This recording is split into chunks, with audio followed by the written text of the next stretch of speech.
សិនជាយើងត្រូវច្រៀងរាល់ពេលដែលយើងដកលុយតើយើងច្រៀងបាត់អី ការរីកលើមេឃ អាចច្រៀងតិចបាន បងអើយឃើញទេពកាវៃចំឡាយ ច្រៀងមិនម៉េច ជាងមកក្នុងបន្ទប់ទឹកឯងបង ជីបងនេះបងជំរាបសួរសួស្តីដល់អ្នកខ្ញុំគាត់លេងថ្ងៃនេះយើងនៅមុខវាំងថ្ងៃសៅរ៍គេបិទ sidewalk ដើម្បីឲ្យយើងដើរអញ្ចឹងយើងនឹងសម្ភាសទៅសួរអ្នកដែលគាត់មកដើរលេងនៅហ្នឹងពីរឿងខ្លះៗទាក់ទងជាមួយនឹងធនាគារអញ្ចឹងចង់នឹងថាមិនខ្លះដល់ទៅមើលទាំងអស់គ្នាជំរាបសួរបាទសូមស្គាល់ឈ្មោះតិចបានអត់ ខ្ញុំមួយគៀបង ខ្ញុំឈ្មោះណាក់ផាណេតបង ខ្ញុំឈ្មោះកូរ៉េបង អូកូរ៉េ ណៃវលាក់ ចង់នឹងថាតើអីដែលណៃធុញបំផុតនៅពេលដែលណៃទៅដកលុយ បញ្ហាគៀងបង ចុចកូដវាម្ដងញ៉ៃបង សេវា slow បង ពេលដកលុយម្ដងគឺវាគាំងបងឲ្យអត់សូវមានសេវាឯងបង តើអូនឯងធ្លាប់ភ្ញាក់ផ្អើលពីថ្លៃសេវាដកលុយពេលយើងទៅដកលុយអត់ ភ្ញាក់ផ្អើលបងប៉ាវដែរ មកដែរ ធ្លាប់បង អស់ប៉ុន្មានដែរមិនភ្ញាក់ អស់ទៅដល់6000រៀលបង កាលហ្នឹងដូចជាខ្ញុំធ្លាប់ដកអស់3រៀលជាងបងខ្ញុំច្រើនដែរបង បើសិនជាយើងអាចផ្ញើសារទៅធនាគាររបស់យើងពីថ្លៃដកលុយហ្នឹងតើអូនឯងចង់និយាយគេប្រាប់ធនាគារ កំដៅលុយខ្ញុំច្រើនពេកខ្ញុំអត់មានលុយទេ ឲ្យធនាគារសម្រួលដល់ការកាត់ថ្លៃសេវានឹងបងដោយសារបើកាច់អស់ចឹងយើងក៏ខាត់ប្រាក់ច្រើនដែរ ចង់និយាយថាកុំឲ្យសេវាថ្លៃខ្លាំងពេក កុំឲ្យយកថ្លៃសេវាច្រើនពេក បើសិនជាយើងអាចសន្សំថ្លៃសេវាដកលុយហ្នឹងក្នុងរយៈពេល1ឆ្នាំតើយើងអាចយកលុយហ្នឹងធ្វើឲ្យគេខ្លះបាន ច្រើនបងរាប់អត់អស់ទេព្រោះយើងទៅទូទាត់ចំណាយចំណូលរហូតគឺតុងប្រហែលជា2លានរៀលបង អូតែញ៉ៃបាននៅបានហ្នឹង ខ្ញុំអាចទិញអីច្រើន តាប៉ុនបានអត់ដូន អត់បានទេបង អត់បានទេអូខេ យកទៅទិញសម្ភារៈឬយកទិញរបស់ដែលយើងស្រឡាញ់យើងអាចទិញរបស់ដែលយើងចង់បាន បើសិនជាធនាគារហ្នឹងជាមនុស្សហើយយើងទៅដកលុយផ្ទាល់ពីធនាគារតែយើងមានពាក្យអីចង់និយាយទៅកាន់អ្នកដកលុយហ្នឹង ចង់ឲ្យវាលឿនមក ផ្ដល់សេវាកម្មឲ្យកាន់តែល្អហើយនឹងការដកហ្នឹងឲ្យវារហ័សតន់ចិត្ត ចង់ឲ្យអ្នកដែលដកលុយហ្នឹងគាត់និយាយឲ្យយើងឲ្យស្រួលបួលបង អត់ដឹងនិយាយមិនទេ មិនបាញ់និយាយអីចឹងហ៎ចង់ឲ្យសំដែងពីអារម្មណ៍នៅពេលដែលឃើញថ្លៃសេវាដកលុយនៅលើប្រកាន់ដៃ បងខ្ញុំធ្វើអីមិនមិនក៏ដកកាត់សេវាថ្លៃមកបង អូសេវាអស់ច្រើនភាំងបង Oh my god វ៉ាវខ្លាំងមែនតើដោយសារតែយើងខាតអត់មានអារម្មណ៍អីទាំងអស់បងអត់ដឹងបើគេកាត់អី ឥ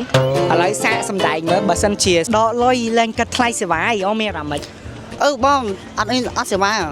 អញ្ចឹងខ្ញុំចំណេញហ៎បង វារំភើបមួយដែរព្រោះវាអត់មានអស់ថ្លៃចំណាយ អត់ដែលមានអញ្ចឹងពីមុនទេ យេបង គឺសេវាចិត្តខ្លាំងមែនតើបងដោយសារតែទីមួយយើងអត់អស់ថ្លៃសេវាហើយយើងងាយស្រួលក្នុងការដកទៀត ចុះបើសិនជាគេតម្រូវឲ្យយើងច្រៀងដើម្បីកាត់ថ្លៃសេវាដកលុយយើងហ៊ានច្រៀងអត់ អត់ ចុះបើគេថាអត់ទេត្រូវតែច្រៀងចឹងច្រៀងបាត់អីដែរ ការរីកលើមេឃ អាចច្រៀងតិចបាន បងអើយឃើញទេពកាវៃចំឡាយ ជាងបាត់ស្រឡាញ់គេម្នាក់ឯងបងលុយច្បាប់ឯណាសងបង ច្រៀងមិនម៉េច ជាងមកក្នុងបន្ទប់ទឹកឯងបង អត់ដឹងខ្ញុំបាត់អីដែរព្រោះអត់សូវចូលចិត្តស្ដាប់ចម្រៀងហ្មងទេ ចាស់ស្គាល់បាត់សងលុយខ្ញុំវិញមកបើសិនជាមានវិធីដកលុយដែលអត់កាត់ថ្លៃជារៀងរហូតតើអ្នកនឹងធ្វើអីជាមួយនឹងលុយដែលយើងសន្សំបានពីការអត់កាត់ថ្លៃហ្នឹង សន្សំបានដើម្បីបង់ថ្លៃសាលាបន្ត យេកូនល្អកូនល្អ ទិញរបស់ញ៉ាំ ចូលចិត្តញ៉ាំអីគេ ខ្ញុំមី ញ៉ាំមី ជូរ ចៃទីមានរង្វាន់ឲ្យដូចគ្នា សៀវលុយនឹងបង់សាលាបង អូសេះល្អ ខ្ញុំដកទិញរបស់ខ្លះហើយយកលុយមកសន្សំវិញខ្លះដកចេញដាក់ចូល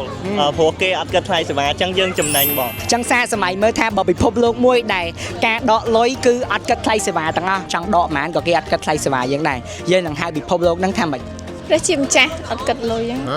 ចង់ព្រះជាម្ចាស់អត់គិតលុយ ពិភពលោកអ្នកមាន ពិភពលោកអស់ចា ពិភពលោកដ៏អស្ចារ្យបំផុត បើសិនជាអូនឯងអាចដូរធនាគារថ្ងៃហ្នឹងដើម្បីទទួលបានការដកលុយដែលអត់គិតថ្លៃសេវា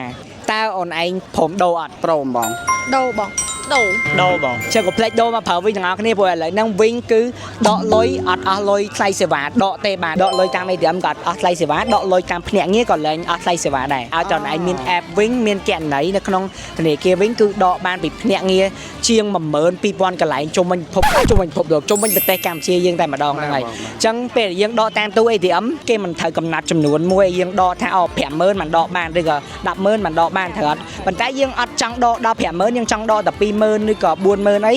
យើងអត់អាចទៅដកនៅ ATM បានទេត្រូវអត់ហ្នឹងហើយចឹងយើងមិនត្រូវដកមួយភ្នាក់ងារចឹងអា6000 8000អីហ្នឹងឡើងមានហើយអាចដកបានដោយសេរីមានកដោតិចតួចជា voucher នេះគឺការ$10ពីវិញមកបានចឹងអាចទិញអីក៏បានដែរ អរគុណច្រើន បាទអរគុណដែលបានចូលរួមបាយ ចឹងបន្ទាប់ពីសួរបងប្អូនយើងហើយយើងមកចង់ដឹងចំណាប់អារម្មណ៍ពីបងប្អូនដែលកំពុងតែតាមដានទស្សនាដែរចឹងបើសិនជាអាចសូមជួយឆ្លើយសំណួរទាំងអស់ហ្នឹងប្រាប់ខ្ញុំនៅក្នុង comment ផងវិញដកតាមភ្នាក់ងារគឺមានភាពងាយស្រួលដោយសារយើងលែងមានការកំណត់នៅក្នុងការដកលុយទិញ import ហ្មងចឹងអ្នកទាំងអស់គ្នាកុំភ្លេចមាន app វិញក៏ដូចជាមានគណនីបើធនាគារវិញប្រើឥឡូវដកលុយពីភ្នាក់ងារវិញអត់អស់លុយទេអរគុណអ្នកទាំងអស់គ្នាជួបគ្នាក្នុងវីដេអូក្រោយទៀតបាយបាយ